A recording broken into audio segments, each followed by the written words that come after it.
Hey guys, Sundown here. This is going to be my chapter review to One Punch Man 120. I forget what it was called. The only necessary thing is strength. Now, there's actually not much to talk about this chapter. Hopefully, it'll be a short review. But if you want something longer with a bit more meat on the bones, definitely go check out the One Punch podcast over on Grim Reaper's channel. Definitely go check that out. Anyway, we start off with a beautiful cover page where we see Gato kind of half naked, with just like bandages and stuff across his body, and his eyes have been whited out. He looks quite monstrous, but a very, as you'd expect from Murata, a very, very picturesque and beautiful drawing. We then come to, I think it's a food battler. He's still running. You see, he looks very skinny now, almost gaunt. Definitely gaunt in his appearance. His cheeks have hollowed out, and basically what happened is he's during all of this exercise he's lost all of those calories that he'd been building up. So he actually explains it later on. I've forgotten what it was, but he needs all those calories. That's why he stacks them, because I think his body, it takes everything he ingests and keeps it as fat, and then it just burns through that energy when he's doing something. Anyway, he's struggling to carry the kid. The kid's just like, Waganma's just like, yo dude, like, you need to move your ass. Food battler says, you know what, I just got cut in the stomach. And this part really confused me, because later on in the chapter you see he didn't actually get cut in the stomach. Somehow, some way, Nyan's claws had basically gone through the folds of fat in his skin. So you know how a person with a bit of flab at the front, there'll be like layers to their belly.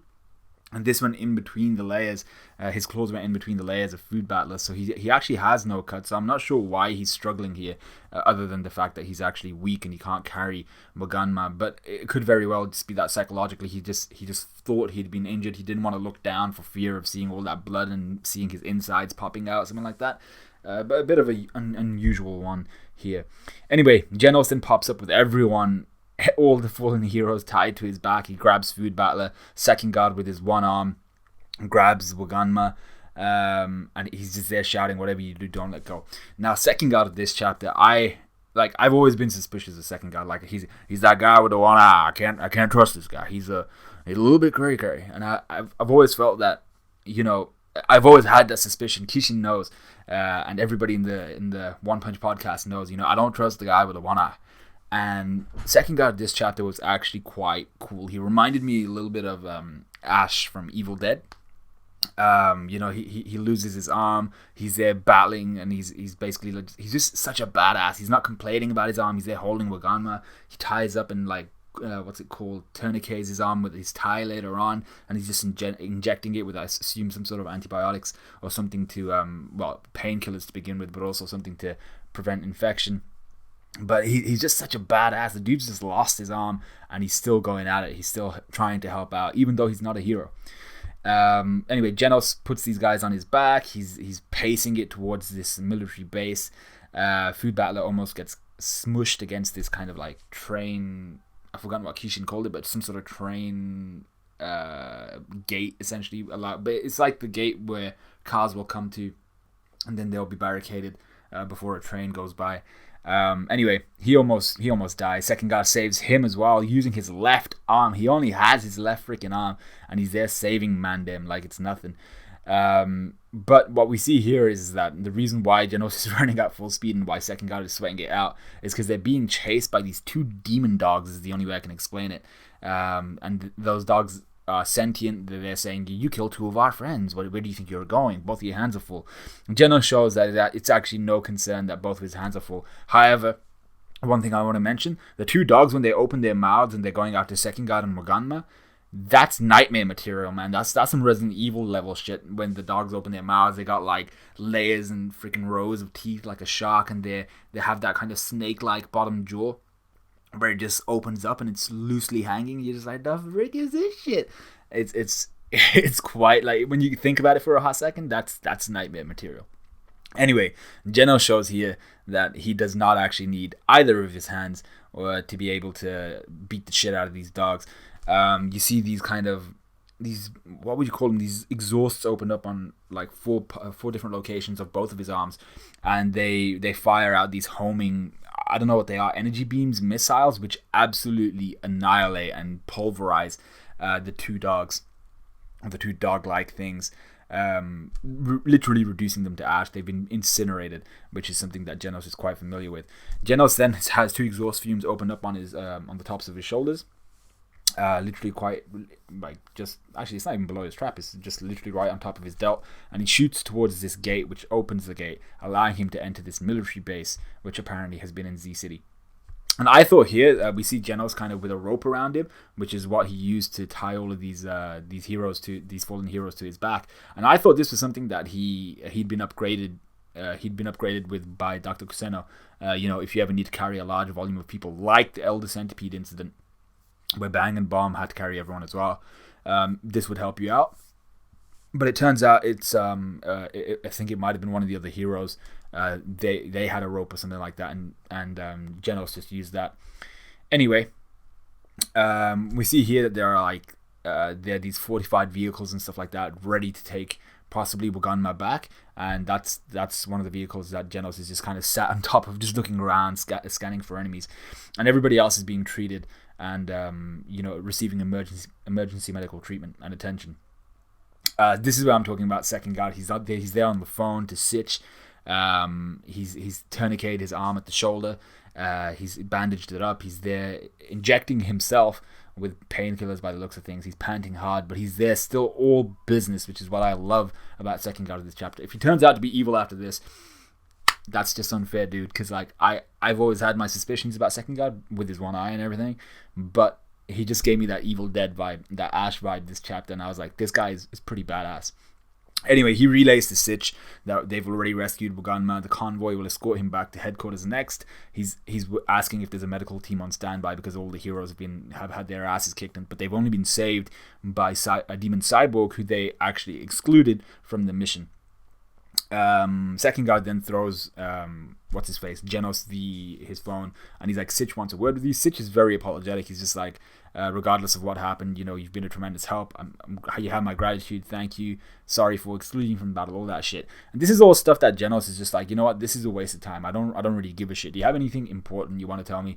Because that's who Genos is, right? He doesn't really have any affiliation with the Hero Association besides the fact that Saitama wants to be a part of it, and that he can help people through it, and he can probably gain intel through the Hero Association. So it doesn't really affect him so much. He's not a big fan, or like he won't be too displeased if he was kicked out from the Hero Association. He doesn't really give a shit. So Sitch is there like, if possible, I hope you could lend your strength at this moment. We then go to a flashback where we see Genos talking to Drive Knight, and Genos is essentially asking him, he's like, are you sure you don't need me to carry you back with the others, considering all your energy was depleted? And Drive Knight's just like, yeah, I'll return by myself, I'll leave. And then we actually find out here, he says he'll leave all the injured in Genos' care, but we find out here that freaking Nyan is actually still alive. Genos is like, yo, dude, that thing is still alive, I'ma kill it. Drive Knight here seems to be aware of that fact, though. He's like, wait a sec, my G, it's my responsibility, I'll take care of it. And Genos is obviously suspicious. He's like, what are you going to do with it? Drive Knight's very upfront, dissect it, use it as reference for biological weapons data, biological weapons replications, all that type of stuff. And he makes mention of the fact that, if we as cyborgs, as we as like these AI-driven individuals want to become stronger, we need to conduct research and learn from these unknown life forms, the strongest of which in this world that we're living in One Punch Man are the monsters. And he then goes on to say, mankind has designed so many different things off of nature, off of animals, insects, to develop new technologies. And he says that monsters are just as useful. But what I'm surprised by here is that Nyan is freaking still alive. And actually, Grimm actually brought this up in the podcast, saying that does it increase the value? Does it increase the stock of Nyan? And I'm just like, not really, because Drive Knight is not surprised by the fact that Nyan is alive. So even though he did say that Nyan had been I've forgotten which word he used, but he essentially said Nyan had been killed and that he was going to take his corpse back to dissect and to gather battle data on. He did say that in one chapter. I think it was right after he defeated him and he's holding his burnt corpse. He seems to, whether he was just saying that to convince Sekingar that the creature was dead, or whether he was just saying that for the readers, I'm not sure, to misdirect the readers. It's not usually Murata's thing where he he'll write something in just to misdirect the readers. But I think in this case, maybe it was he said it aloud just to say something to Sekingar, who was watching, to maybe misdirect him a little bit. But yeah, it doesn't really increase the stock of Nyan for me. Nyan still got his ass kicked. Maybe the situation would have been different if Drive Knight hadn't had all of that analysis done beforehand. But that's how Drive Knight fights. That's what Drive Knight did. The reality is Nyan got his ass kicked. He's only alive because Drive Knight wants to keep him alive, and he would have died a dog's death, even though he's a cat, if Genos had been given the opportunity here. So it doesn't really increase his stock. And then especially when he's just like, this can't be happening. Had I known in advance, I would never have fought him. Not only is there a guy who can defeat Cadres with one punch easily, there's also a guy who wants to dissect us and turn us into props.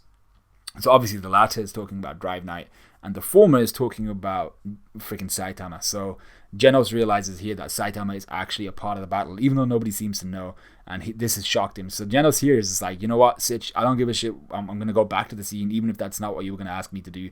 I'm not someone who would follow your orders in the first place. I'm going to do what I want to do. My decisions have nothing to do with you. Sitch is just like, well, okay then, but that kind of helps me out, so I'm not going to ask. But Ganma being a little bitch again, he's just like, Demon Cyborg should be the one escorting us all the way home. To be fair, he has a little point though, and so Sekingar actually asks, he's like, if you came with us, it would be a lot easier. We wouldn't have to focus so much on returning home alive. Food Battler is just like, leave the kid to me. Please return to the scene to help everybody else. He shows us here that he didn't actually get cut. Genos here is just like, dude, I'm gonna leave you guys. I'm gonna leave the kid with Food Battler. I'm gonna leave all you guys with Food Battler. And Food Battler, actually, this is where he says it. He says he has a special body that can instantly turn ingested nutrients into fat, and he can keep going as long as he has fat left in the stock. So it'll be fine as soon as he eats something. But it looks like he burns through that fat pretty quickly. So maybe this guy needs to really, really pile on the fat, like sumo level fat, in order to be effective. But he says his kind of realization here is that he was useless even with all of that fat, even with all the stuff that he was doing, and he understands now that even under those circumstances where they're against a creature like that, the only thing that's needed is overwhelming strength. So I think what he's trying to say here is that Genos has that overwhelming strength. So leave the menial task of returning Waganma back to the Hero Association alive to someone like him. Let Genos, the one with overwhelming strength, go back and actually help out the people in Monster Association who still need his help. We have Sekingar here end the chapter by throwing the data drive to Genos, something given to him by Drive Knight. Genos collects this. He looks down at it, and awesome looking panel, by the way. And that's how the chapter ends. So there's actually not too much to go into. There's not too much to talk about. We know that Drive Knight, he's still a little sus. He's going to be there trying to dissect and trying to gain information from Nyan. But what else is he going to do besides that? He knows that Nyan is alive. He said he was dead. There's got to be something more behind that. But he has also given Genos the data drive, showing what these executives' weaknesses and stuff like that are, what their abilities are, all that type of stuff. So that's a major asset to Genos right now, especially if you can get that information across to the other heroes. But that's pretty much what happened in the chapter. Not too much to talk about, but it was enjoyable nonetheless. So let me know what you guys thought of the chapter. Let me know what you guys thought of this review. Like, comment, subscribe, all of that good stuff. And definitely go check out the One Punch podcast over on Grim Reaper's channel, where we always talk about this shit every couple weeks. Anyway, I'll see you guys in a bit.